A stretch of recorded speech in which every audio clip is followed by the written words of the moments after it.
कर आज आप सब जान रहे हैं कि आदरणीय राहुल गांधी जी के नेतृत्व में, तेजस्वी जी के नेतृत्व में हम तमाम महागठबंधन के नेतागण बिहार के 13 करोड़ की आबादी के लिए हक अधिकार के लिए हम लोग रोड पे उतरे हुए हैं।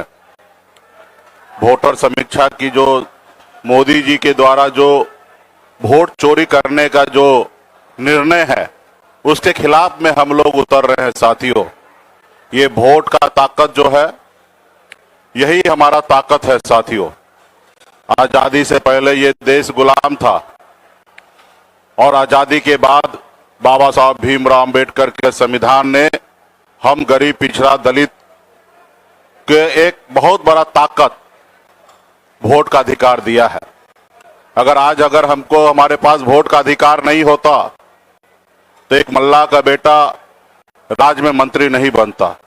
अगर हम गरीब पिछड़े को अगर वोट का अधिकार नहीं होता तो आदरणीय लालू प्रसाद यादव जी बिहार के मुख्यमंत्री नहीं बनते। तो इसलिए साथियों, आज हमारी बात अगर सुनी जाती है, अगर कोई सुनने के लिए मजबूर होता है, इसलिए क्योंकि हमारे पास वोट है। और आज देखिए किस तरीके से मोदी जी संवैधानिक संस्था को अपने कब्जा में कर रहे हैं। अगर वोट चोरी नहीं करना था तो क्यों संवैधानिक संस्था पे वो हाथ मार रहे हैं? जो चुनाव आयोग को नियुक्ति का जो प्रक्रिया पहले जो तरीका था, पक्ष विपक्ष सुप्रीम कोर्ट के निर्देशानुसार चयन होता था, लेकिन मोदी जी ने उनको बदलकर सरकार का पक्ष कर सरकार सत्ता में जो है उन्हीं के द्वारा चुनाव आयोग को नियुक्ति की जा रही है। तो ये कहीं ना कहीं स्पष्ट हो रहा है कि वोट चोरी हो रहा है। महाराष्ट्र में आपने देखा किस तरीके से वोट बढ़ाकर वहां पे सरकार उन्होंने अपना कब्जा कर लिया। बिहार में भी वो कोशिश कर रहे हैं कि यहां पे महागठबंधन का वोट को नुकसान देकर और बिहार में भी हम सरकार बना ले। परसेप्शन ऐसा बनाया जा रहा है कि बिहार में बांग्लादेशी है, पाकिस्तानी है, नेपाली है, तरह तरह के दुनिया के लोग आके बस गए हैं। अभी मैं चुनाव आयोग से पूछना चाहूंगा, जो अभी आपने 65 लाख लोगों को नाम काटा है, उसमें बताइए कितना बांग्लादेशी है, कितना पाकिस्तानी है। लेकिन आपके पास कोई जवाब नहीं होगा। यहाँ पे लोग जो जिंदा है उसको मार दिया जा रहा है। तो ऐसा उनका चुनाव आयोग का है कि कहीं ना कहीं यहाँ पे वोट को चोरी करके सरकार बनाना है। लेकिन आदरणीय राहुल गांधी जी के नेतृत्व में हम लोग मजबूती से पूरे बिहार में लोगों को जागरूक कर रहे हैं, हर जाति समुदाय के बीच में जा रहे हैं और लोगों का भरपूर हम लोगों को समर्थन प्राप्त हो रहा है। इसलिए आने वाला समय में हम लोग मजबूती से लड़ाई लड़ेंगे और बिहार में भी सरकार बनाएंगे। बिहार में भी आप देख रहे हैं कि नीतीश कुमार जी अस्वस्थ हो चुका है और बिहार के जो अफसर जो है वो अफसरशाही हो चुका है। अफसर जो अपने आप को बिहार का मुख्यमंत्री बने हैं। आज हर एक काम जो है वो बगैर पैसे का नहीं होता है। आज वोटर लिस्ट के लिए 12 डॉक्यूमेंट का जो नाम उन्होंने बताया, उसके लिए आज गांव-गांव में जाइए, बूढ़ी माता, गरीब, किसान सभी लोग जाके एसडीओ बीडीओ के सामने धक्का खा रहे हैं। अब बगैर पैसा दिए उनको ना जाति प्रमाण पत्र बन रहा है, ना उनका कोई डॉक्यूमेंट बन रहा है। तो इसके लिए हम लोग मजबूती से लड़ाई लड़ रहे हैं और बिहार में मोदी जी को वोट चोरी करने के लिए हम लोग नहीं देंगे। जो आज तक जितना वो चोरी कर लिए, जैसे भी सरकार बना लिए, लेकिन बिहार के लोग जागरूक है, बिहार के लोग संघर्ष करने वाले लोग हैं। बिहार में हमेशा क्रांति हुआ है और बिहार में भी इस बार मोदी जी को मुंह की खानी पड़ेगी और बिहार में मजबूती से हम लोग अपना गरीब, पिछड़ा, दलित सभी जाति समुदाय के लोगों का वोट का रक्षा करने के लिए आदरणीय राहुल गांधी जी के नेतृत्व में हम लोग, तेजस्वी जी के नेतृत्व में हम लोग काम कर रहे हैं। यही कहने के लिए आप सभी के बीच में आए। बहुत बहुत धन्यवाद सभी साथी को। अब मैं अनुरोध करता हूं सांसद संजय यादव जी से कि वो आपसे मुखातिब। शुक्रिया। साथियों, आप देख रहे हैं कि पिछले 6 दिन से लोकसभा में नेता प्रतिपक्ष आदरणीय श्री राहुल गांधी जी, बिहार विधानसभा में नेता प्रतिपक्ष आदरणीय श्री तेजस्वी यादव जी, आदरणीय श्री मुकेश सैनी जी, दीपांकर भट्टाचार्य जी और हमारे महागठबंधन के सभी साथी वोटर अधिकार यात्रा में बिहार के हर गली गली, शहर शहर और घर घर घूम रहे हैं, और जो रिस्पॉन्स मिल रहा है इस यात्रा का वो तो अवर्णनीय है। आज प्रधानमंत्री जी का बिहार की धरती पे दौरा था। उन्होंने, और आप 5 दिन से जो मैंने कहा कि यात्रा की हम बात कर रहे हैं, तो बिहार की महान जनता ने इन 6 दिनों में अपना हलफनामा जनता की अदालत में दायर कर दिया है। और क्या जनता ने, बिहार की जनता ने हलफनामा दायर किया है? बिहार की जनता कह रही है कि ये वोट चोरी से चुने हुए प्रधानमंत्री हैं और वोटों की चोरी से बनी हुई ये डबल इंजन सरकार है। और उस हलफनामे में जनता ने कहा है कि ऑपरेशन सिंदूर के बाद प्रधानमंत्री ने साबित किया है कि वो एक कमजोर प्रधानमंत्री हैं। और उसी जनता के हलफनामे पर आज प्रधानमंत्री जी ने स्वयं हस्ताक्षर किए हैं। मैं ये बात क्यों कह रहा हूं? क्योंकि उन्होंने, प्रधानमंत्री जी ने कहा है कि घुसपैठिए घुस गए हैं। साथियों, आप ये बताइए कि 11 साल से प्रधानमंत्री जी इस देश के सर्वे सर्वा हैं, उनके गृह मंत्री हैं 11 साल से। 20 साल से बिहार में एनडीए की सरकार है, कुछ महीनों को छोड़ दें तो इसका मतलब आप कमजोर हैं, आप नाकाबिल हैं, आपको गवर्नेंस की समझ नहीं है। फिर बिहार में कहां से घुसपैठिए आ गए? अगर आ गए तो उसके दोषी आप हैं। फिर आपने बात की डेमोग्राफी मिशन की, तो प्रधानमंत्री जी शायद आपको बिहार की डेमोग्राफी की जानकारी नहीं है। बिहार देश का सबसे युवा प्रदेश है। 18 साल से लेकर 23 वर्ष की आयु के बात करें तो बिहार की 58% आबादी 18 से 25 साल की है। उस डेमोग्राफी में आप बात कीजिए, उस डेमोग्राफी की आबादी में प्रति 1 लाख आबादी पर बिहार में केवल 7 कॉलेज हैं, और 20 साल से आपकी सरकार है। बिहार में 534 प्रखंड हैं, 398 प्रखंडों में डिग्री कॉलेज नहीं है। 20 साल से आप सरकार चला रहे हैं और केंद्र में आप 11 साल से सरकार चला रहे हैं। पिछले 10 साल से बिहार में आपने एक केंद्रीय विद्यालय और जवाहर नवोदय विद्यालय भी नहीं दिया है। आप ही की पार्टी के सांसदों ने आपके एचआरडी विभाग को लिख के दिया है। आपने कैबिनेट में भी स्वीकृत किए देश भर में 85 केंद्रीय विद्यालय और 28 जवाहर नवोदय विद्यालय, लेकिन बिहार में आपने एक भी केंद्रीय विद्यालय और जवाहर नवोदय विद्यालय स्वीकृत नहीं किया। बिहार ने आपको क्या नहीं दिया? 2019 में बिहार ने आपको 40 में से 39 सांसद दिए, 2014 में आपको 33 सांसद दिए, और अभी भी आपको 30 सांसद दिए हैं। लेकिन बिहार को आप दूसरी दृष्टि से देखते हैं। आपने अभी देश भर में PM Shri mega textile park योजना के तहत देश भर में 7 बड़े टेक्सटाइल पार्क दिए। बिहार सरकार से, जब हमारी महागठबंधन की सरकार थी, यहां से आवेदन दिया गया 1000 एकड़ भूमि के ऑफर के साथ में कि आप बिहार में टेक्सटाइल पार्क लगाए, लेकिन आपने बिहार को टेक्सटाइल पार्क नहीं दिया। आपने बिहार को कौन सी इंडस्ट्री और कारखाना दिया? आप ये बताइए। तो आप 11 साल से प्रधानमंत्री हैं, आप बिहार में प्रोग्रेसिव पॉलिटिक्स करने नहीं आते, आप बिहार में रिग्रेसिव पॉलिटिक्स करने आते हैं। आप बिहार में पॉजिटिव बात नहीं करते, आप बिहार में नेगेटिव बात करते हैं। आप बिहार में कंस्ट्रक्शन की बात नहीं करते, आप बिहार में डिस्ट्रैक्शन की बात करते हैं। बिहारियों को क्या चाहिए? बिहार के लोगों को चाहिए उद्योग धंधे चाहिए। आप उद्योग के बारे में बात नहीं करते, आप गुणवत्तापूर्ण शिक्षा की बात नहीं करते, आप बेहतर स्वास्थ्य व्यवस्था की बात नहीं करते, और जो आज बिहार में घुसखोरी और भ्रष्टाचार का जो आलम है, आप उस पर बात नहीं करते। आप इस एक्सरसाइज जो एसआईआर है, इसमें जगह जगह भ्रष्टाचार, पैसा ले लेके जातीय और आवासीय प्रमाण पत्र बनाए जा रहे हैं। कुत्ता बिलार चिंपांजी का भी जातीय प्रमाण पत्र और आवास प्रमाण पत्र बन रहा है। डोनाल्ड ट्रंप का बन रहा है, जिनके आगे आप बोल नहीं पा रहे हैं। तो हम प्रधानमंत्री जी से ये कहना चाहेंगे कि अगली बार आप बिहार में आए तो आप ये बताएंगे कि आपके 11 साल प्रधानमंत्री रहते हुए और 20 साल बिहार में एनडीए की सरकार रहते हुए भी बिहार की प्रति व्यक्ति आय देश में सबसे कम है। बिहार में प्रति व्यक्ति निवेश सबसे कम है। राष्ट्रीय औसत क्या है?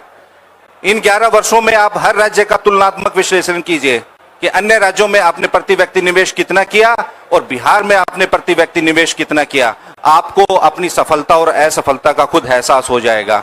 बिहार में सबसे कम साक्षरता दर है। उसके बावजूद भी आप बिहार को केंद्रीय विद्यालय और जवाहर नवोदय विद्यालय नहीं देते हैं। बिहार के मुख्यमंत्री आपके सामने मंच पर गिड़गिड़ाते रहते हैं कि कम से कम पटना विश्वविद्यालय को आप केंद्रीय विश्वविद्यालय का दर्जा दे दीजिए, आप नहीं देते हैं।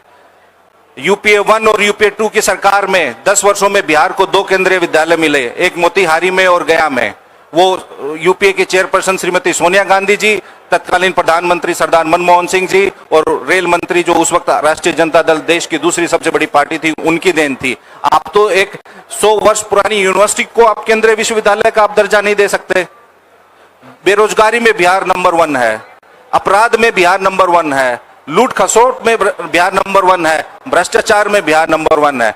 आप जितने भी डेवलपमेंटल इंडेक्स देख लीजिए। और आदरणीय प्रधानमंत्री जी, हमारी हाथ जोड़ के आपसे करबद्ध प्रार्थना है कि आप अपने ही पीएमओ के अधीन नीति आयोग की रिपोर्ट को इत्मीनान से पढ़ लेना। नीति आयोग के तमाम विकास के जो सूचकांक हैं उनमें बिहार सबसे फिसड्डी है। क्यों फिसड्डी है उसका जवाब आप देंगे। हर क्षेत्र में, चाहे मल्टी डायमेंशनल पॉवर्टी हो, चाहे स्वास्थ्य में हो, स्वास्थ्य में बिहार में सबसे अधिक स्टंटेड बच्चे यानी बोनेपन का शिकार बिहार के बच्चे हैं। बिहार की 45% महिलाएं एनीमिक हैं, यानी जिनमें खून की कमी है। WHO के अनुसार सबसे अधिक बिहार में 30,000 की आबादी पे एक सरकारी डॉक्टर है। तो इनका दोषी कौन है? इन सुविधाओं पे बात नहीं करेंगे, वो सकारात्मक बात कोई नहीं करेंगे उन्होंने। और आप देखिए कल क्या कहा है। आप बिहार में कितने केंद्रीय मंत्री हैं आपको पता है? किसी केंद्रीय मंत्री के विभाग की आपने किसी उपलब्धि की बात सुनी है उनके मुंह से?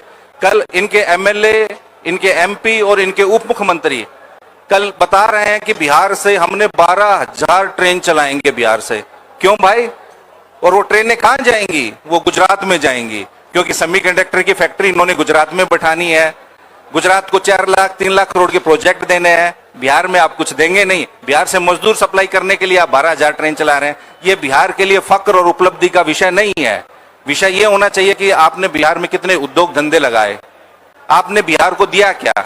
तो हमारा ये सवाल है। हमारे जो नेता, देश के 2 युवा नेता हैं, आदरणीय राहुल गांधी जी, तेजस्वी जी, मुकेश सहनी जी, हम मुद्दों की बात करते हैं, हम बिहार और बिहारियों की बात करते हैं, और आप सिर्फ घुसपैठियों की बात करते हैं। और उन्हीं घुसपैठियों की जिनको आप आज तक साबित भी नहीं कर पाए, आपके चुनाव आयोग भी साबित नहीं कर पाया कि कौन घुसपैठिए हैं। अगर हैं भी तो वो आपकी बदौलत है। तो हमारी आपसे यही गुजारिश है, बिहार की महान सरजमी और ऐतिहासिक सरजमी पे आए तो कम से कम मुद्दों की बात करें और अपनी उपलब्धि का जिक्र करें। आप सब लोगों का बहुत बहुत धन्यवाद। इस तरफ आ जाए, इधर बीच में संजय जी, ये ताकि ये माइक इधर आ जाएंगे ना। हाँ, आप आ जाओ, आ जाओ, आ जाओ, आ जाओ।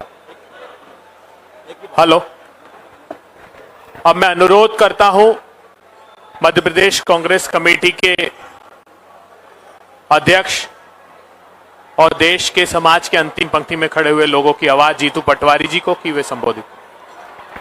आदरणीय पत्रकार बंधुओं, फिर से मैं आप सबका स्वागत करता हूं। आदरणीय मुकेश सैनी जी, आदरणीय हमारे सांसद संजय जी, आदरणीय अनुपम जी, आदरणीय अभय जी, अभी देश के प्रधानमंत्री आज बिहार में हैं। राहुल गांधी जी भी बिहार में लगातार वोट चोरी की चर्चा कर रहे हैं। तेजस्वी यादव जी जिस तरीके से सर्वहारा वर्ग की लड़ाई लड़ते हुए बिहार के सम्मान की, बिहार की सड़कों पे बात कर रहे हैं, सैनी जी के सहयोग से मैं समझता हूं कि पूरा बिहार और पूरा देश देख रहा है। साथियों, हर घर एक चर्चा है कि वोट चोरी, वोट चोरो कुर्सी छोड़ो, हर घर में से यह आवाज आने लगी है। आज देश के प्रधानमंत्री ने इस पे बिहार में आकर गया में स्पष्टीकरण दिया। उन्होंने कहा कि हम उन घुसपैठियों को निकाल रहे हैं जिन्होंने यहाँ की डेमोग्राफी को बिगाड़ रहे हैं। मतलब हम बिहार के हक और अधिकार की बात कर रहे हैं। मैं अभी आदरणीय सांसद जी ने, संजय जी ने बहुत विस्तार से बात कही। आदरणीय मोदी जी, अगर यहाँ घुसपैठी है तो उसका दोषी अगर एकमात्र कोई है तो नरेंद्र मोदी है। अगर कोई यहाँ घुसपैठी है भी तो उसका दोषी है तो अमित शाह है। 20 साल की आपकी बीजेपी की बिहार की सरकार है। मैं आपसे फिर आग्रह करता हूं, नरेंद्र मोदी जी ने देश के प्रधानमंत्री की बात के महत्व को घटा दिया है। उस सम्मान को जो देश का प्रधानमंत्री का होता है, उस सम्मान को, उस जवान की कीमत को नरेंद्र मोदी जी ने पेश कर दिया है। याद करो वो बात, जब आज से 10 साल पहले बिहार में वोटों की बोली लगाई थी नरेंद्र मोदी जी ने, पैकेज की घोषणा की थी बिहार वासियों में। आज बिहार के विकास के लिए एक पैकेज घोषित करना चाहता हूं। गया में 10 साल पहले 50,000 रुपए करूं कि नहीं करूं, 60,000 करोड़ रुपए करूं कि नहीं करूं, 70,000 करोड़ रुपए करूं कि नहीं करूं, 75,000 करोड़ रुपए करूं कि नहीं करूं, और अंत में 1.25 लाख करोड़ रुपए विकास के लिए मैं पैकेज की घोषणा करता हूं। मोदी जी, आज आपने उस पैकेज की बात क्यों नहीं की?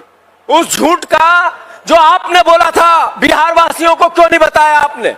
मैं मोतिहारी की उन चीनी मिलों की चीनी से चाय मीठी करके पी के जाऊंगा जब मेरा संकल्प पूरा होगा। आपने ये बिहार के सामने पिछले चुनाव में कहा था, क्या हुआ उन चीनी मिलों का? मोतिहारी की चीनी मिलों की चाय कड़वी है मोदी जी, आपने उनकी चर्चा क्यों नहीं की? आपने वो चर्चा क्यों नहीं की कि इस बिहार में अगर पलायन है तो उसका दोषी नरेंद्र मोदी है? आपने ये बात क्यों नहीं की कि इस बिहार में अगर बेरोजगारी है तो उसका दोषी नरेंद्र मोदी है?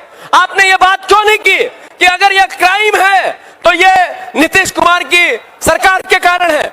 आपने ये बात क्यों नहीं की जब आपने ये कहा कि हम ऐसा बिल ला रहे हैं कि एक बिल जिसमें 1 साल तक कोई जनप्रतिनिधि जेल में रहेगा, पद मुक्त होगा और 30 दिन में, और सांसद भी उसमें आएगा? तो आदरणीय मोदी जी, अगर सांसद भी उसमें आएगा तो फिर आपका एक मंत्री यहाँ का जिनेश मिश्रा मंत्री क्यों बना हुआ है? वो तो, उनको तो सजा हुई है राजस्थान में। अगर आपका यही बात थी तो हेमंत बिस्वा शर्मा जेल क्यों नहीं गया? आपकी यही बात थी मोदी जी, तो आपको बताना पड़ेगा कि आपने घट्टी पीसिंग जिस उप मुख्यमंत्री के लिए कहा था, शरद पवार जी के भतीजे के लिए, उसका क्या हुआ? अजीत पवार का, वो आज मंत्री बना क्यों बैठा है? और नरेंद्र मोदी जी, चुनावी बॉन्ड का जो क्राइम भारतीय जनता पार्टी ने किया है, जिसको सुप्रीम कोर्ट ने रोका है, अब वो एक क्राइम है। सबसे पहले अगर इसका कोई जेल जाएगा तो देश का प्रधानमंत्री नरेंद्र मोदी जी और भारतीय जनता पार्टी दोषी होगी। इन लोगों को सबसे पहले पद मुक्त होगा। साथियों, इन सारी बातों से सिर्फ एक बात स्पष्ट होती है, देश को गुमराह करना है और वोटों की चोरी करनी है। वोटों की चोरी करनी है और फिर नए चुनाव में नई बातें करनी है। अगर वोट चोरी होता है, इसका असर किस पे पड़ता है? इसका असर आम जनता पे पड़ता है। अगर आपने वादे किए, पूरे नहीं किए, क्यों? क्योंकि हमें तो सरकार चोरी से बनानी है। नरेंद्र मोदी अगर देश में प्रधानमंत्री बने हैं, राहुल गांधी जी ने तथ्यों और तर्कों से दिल्ली में प्रेस कॉन्फ्रेंस लेके कहा कि 35 सीटों की चोरी स्पष्ट दिखती है कि नरेंद्र मोदी की सरकार चोरी करके बनी है। तो सबसे बड़ा क्राइम तो इस देश की सरकार का है। मैं फिर से सभी साथियों से आग्रह करता हूं, 2014 में एक ठगों का गिरोह बना था। 2014 में ठगों के गिरोह ने देश की सत्ता हथियाई थी। उन्होंने पहले राज्यपाल को माध्यम बनाया, मणिपुर की और कई छोटे राज्यों की सरकारें गिरा दी। उसके बाद इन्होंने एक नया फलसफा लेके आए जिसको खोखा पद्धति कहते हैं। 600 से ज्यादा विधायक और सांसदों की खरीद फरोख्त उसमें हुई। फिर एक नया क्राइम ये लेके आए जिसमें महाराष्ट्र, मध्य प्रदेश और कर्नाटक, इनकी सरकार को रिसोर्स पॉलिटिक्स कहा गया और विधायकों को एक जगह दल बदल करवाया गया। फिर उसके बाद एक नई पॉलिटिक्स आदरणीय मोदी जी लेके आए हैं कि चुनाव आयोग के साथ मिलकर किस तरीके से वोटों की चोरी की जाती है। जो विरोधी है उनके वोट कम करो और हमारे वोट धीरे से उसी लिस्ट में बढ़ा दो और एक संख्या लेके आओ जिस पे लोग भरोसा करें। वो राहुल गांधी जी ने चोरी पकड़ी है। और आज देश का एक एक नागरिक, वो किसी दल का हो, किसी पार्टी का, किसी विचार का हो, वो पत्रकार हो, बिजनेसमैन हो, किसान हो, मजदूर हो, सब एक बात कह रहे हैं, वोट चोरो कुर्सी छोड़ो। नरेंद्र मोदी जी, वोट चोरो कुर्सी छोड़ो, ये आवाज बिहार से आ रही है। मैं आदरणीय संजय जी को साधुवाद देता हूं। उन्होंने बहुत विस्तार से बिहार के पूरी परिस्थिति को वर्णित किया और कहा कि अगर इन सब बातों का दोषी है तो नरेंद्र मोदी है। स्पष्ट है, जो गाड़ी का ड्राइवर है इस यात्रा का, वो गाड़ी का ड्राइवर बिहार की खुशहाली के लिए काम करना चाहता है। जो गाड़ी में बैठा हुआ वोट चोरी की बात करता हुआ एक नेता है देश का, वो देश के मूल ताकत, वोट की ताकत को, आम नागरिक के अधिकार और हक को आम नागरिक के पास रखना चाहता है, जिससे लाखों साल तक लोकतंत्र मजबूत रहे। ये मुकेश साहनी जी जो सर्वहारा सैनी जी जो सर्वहारा वर्ग की खुशहाली और उन्नति की बात करते हैं, उसके लिए एक कांग्रेस का हमारी सारी पार्टियों का गठबंधन है, महागठबंधन है। 100% जनता चिल्ला चिल्ला के बोल रही है चुनाव आए और महागठबंधन की विजय हो। इस भावना के साथ मैं बिहार की जनता से आग्रह करना चाहता हूं कि 65 लाख वोट अगर यहां से काटे हैं और नरेंद्र मोदी कह रहे हैं कि ये घुसपैठियों के वोट काटे जा रहे हैं, तो इसमें गरीबों के क्यों काटे जा रहे हैं? इसमें दलितों के क्यों काटे जा रहे हैं? इसमें वंचितों के क्यों काटे जा रहे हैं? वो बेरोजगार जो दूसरे राज्यों में है, यहाँ के निवासी है, उनके वोट क्यों काटे जा रहे हैं? इसका मतलब है आप बिहारियों को घुसपैठिया कहना चाहते हो, दलितों को घुसपैठिया कहना चाहते हो। आप जो वंचित वर्ग है, जो किसान वर्ग है, जो बेरोजगार है, उसको नरेंद्र मोदी घुसपैठिया कह रहा है। बिहार वासियों जानो, समझो, आपको नरेंद्र मोदी घुसपैठिया कह के गए हैं। इसका बदला बिहार की जनता लेगी। मैं फिर से चुनाव आयोग की भी इस वक्त निंदा करूंगा। जो चुनाव आयोग ने प्रेस कॉन्फ्रेंस करके बीजेपी के पन्ना प्रभारी जैसा व्यवहार किया देश के सामने, यह अलोकतांत्रिक है। उन पर महाअभियोग आना चाहिए।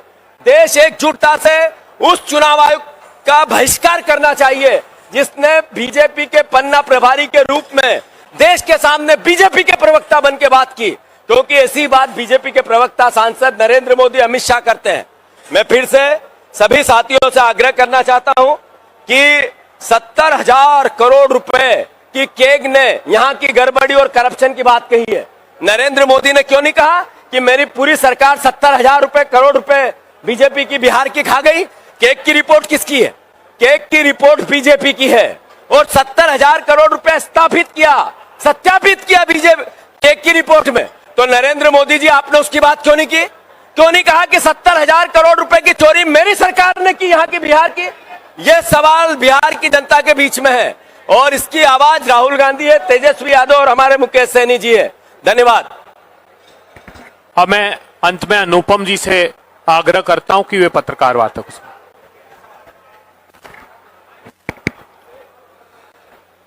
धन्यवाद अभय जी। नहीं ठीक है, नहीं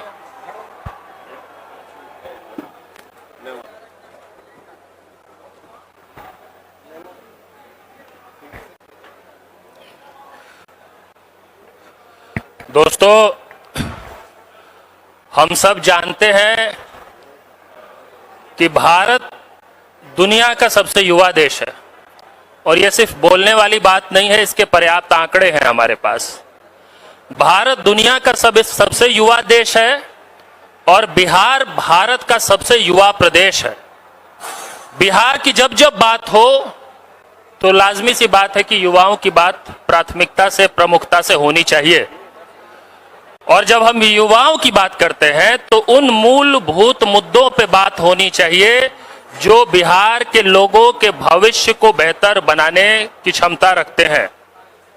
पढ़ाई का मुद्दा, कमाई का मुद्दा, दवाई का मुद्दा, सामाजिक न्याय का मुद्दा, ये सब वो मुद्दे हैं जो बिहार के सबसे बड़े मुद्दे हैं और युवाओं के मुद्दे हैं।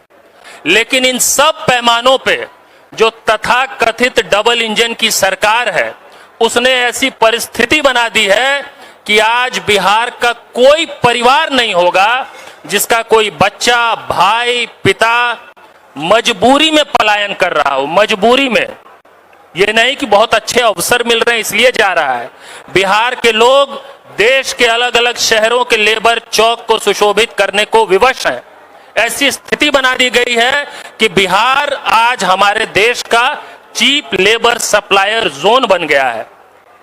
किन लोगों ने बनाया है और क्यों बनाया है, जब हम इसकी बात करेंगे तो समझ में आएगा कि वोट चोरी क्यों हो रही है। वोट चोरी इसलिए हो रही है और इन मुद्दों पे काम इसलिए नहीं हो रहा है क्योंकि जो सत्ता में है उनको पता है कि हम तो सत्ता में वोट चोरी करके, जनादेश चोरी करके बने रहेंगे, हमें तो जरूरत ही नहीं है, हमें तो जरूरत ही नहीं है। इसीलिए बीपीएससी अभ्यर्थियों की नहीं सुनी जाती है क्योंकि वोट चोरी करके सरकार बना लेंगे हम। शिक्षक अभ्यर्थियों पे लाठीचार्ज होता है क्योंकि वोट चोरी करके सरकार बना लेंगे हम। किसानों की जमीन छीनी जा रही है औने पौने कीमत पे क्योंकि वोट चोरी करके हम सरकार बना लेंगे। बिहार में बाढ़ पीड़ितों की इतनी गंभीर समस्या है, कोई सुनवाई नहीं है। क्यों नहीं सुनवाई है? क्योंकि जो सत्ता में बैठे हैं उनको पता है कि हम तो वोट चोरी करके, जनादेश चोरी करके फिर से सत्ता में आ जाएंगे। जिन लोगों को यह पता होगा कि वो वोट चोरी कर सकते हैं, वो जनता के किसी भी मुद्दे पर कभी भी संवेदनशील नहीं हो सकते। कॉमन सेंस की बात है। इसलिए आज किसी भी मुद्दे पे जब हम बात करते हैं तो सबसे महत्वपूर्ण है इस वोट चोरी को रोकना। और इस वोट अधिकार यात्रा में बिहार के कोने कोने से जिस तरह का अपार जन समर्थन और अभूतपूर्व उत्साह हमने देखा है, इससे स्पष्ट हो चुका है कि बिहार के लोग इस डबल इंजन वाली सरकार से त्रस्त हैं, उखाड़ फेंकना चाहते हैं।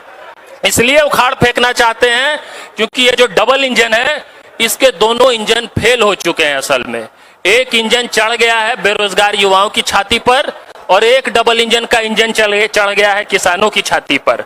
और महागठबंधन ने, इंडिया अलायंस ने बिहार में पलायन, बेरोजगारी को इतना बड़ा मुद्दा बना दिया कि सत्ता में बैठे ये तथाकथित डबल इंजन वाले वोटर गहन पुनरीक्षण के नाम पे क्या कर रहे हैं आप समझिए।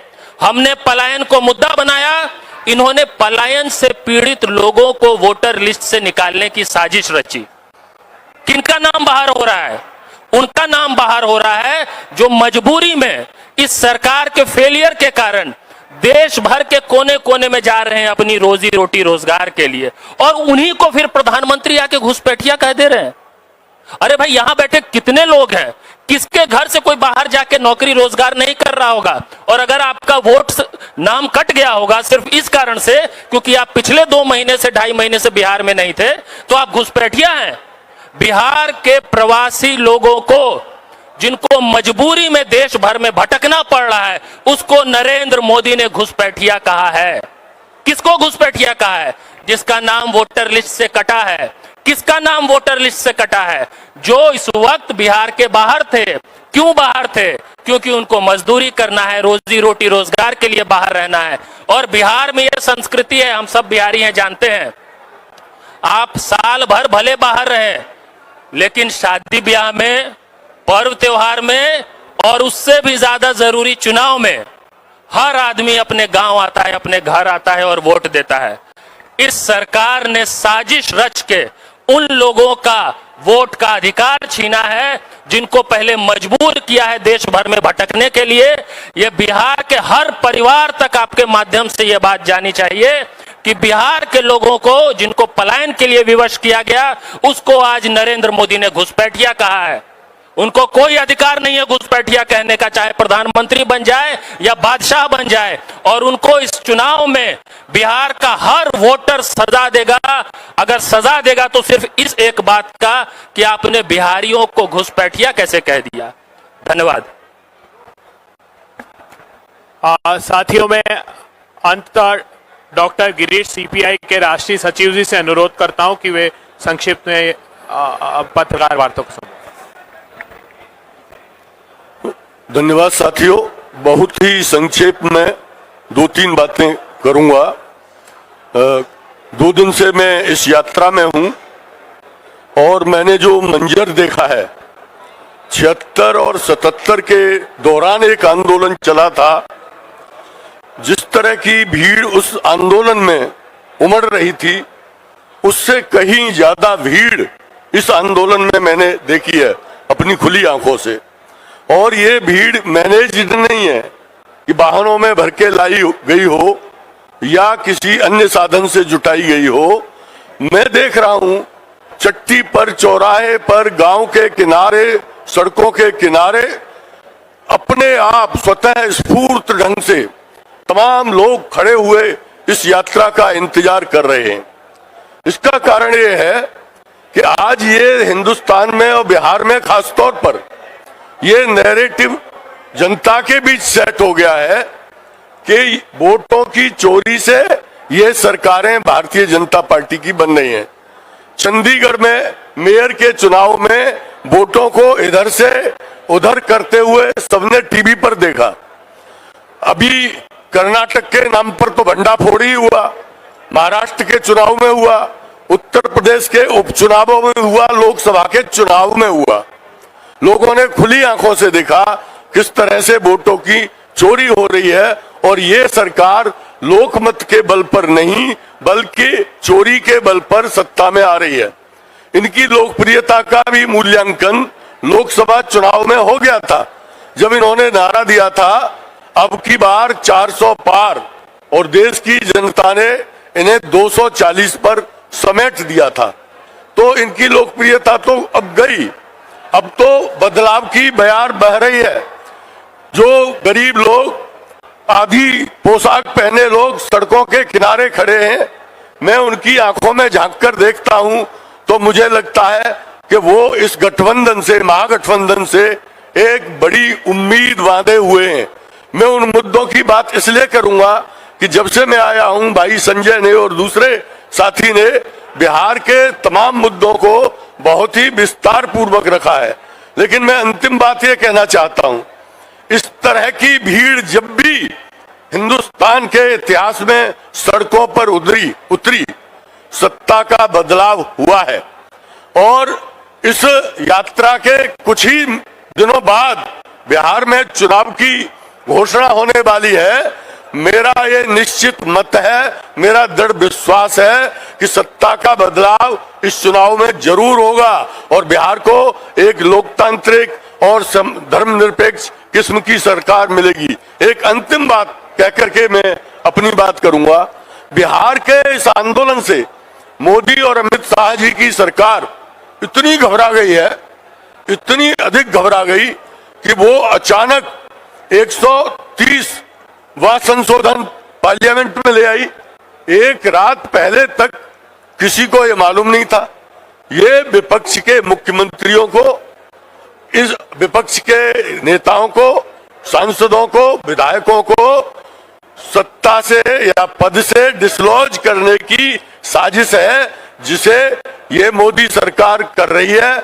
हमारा ऐसा विश्वास है कि इंडिया गठबंधन की क्रीम यहां बैठी हुई है। 1 सितंबर के बाद जब पटना में इस यात्रा का समापन होगा, इस काले कानून के बाद एक नए आंदोलन का सूत्रपात पूरे देश के पैमाने पर होगा और उसमें भी मोदी सरकार को मुक्की खानी पड़ेगी। एक शुभ सूचना देकर के बात खत्म कर रहा हूं। जिस दिन आप पटना की सड़कों पर इस यात्रा का समापन कर रहे होंगे और वोट चोर गद्दी छोड़ का नारा बुलंद कर रहे होंगे।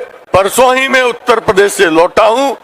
उत्तर प्रदेश की भारतीय कम्युनिस्ट पार्टी तथा दूसरी पार्टियों ने मिलकर के तय किया है उसी दिन हम भी आपकी आवाज को, बिहार की आवाज को मजबूत करने के लिए उत्तर प्रदेश की सड़कों पर समस्त 75 जिलों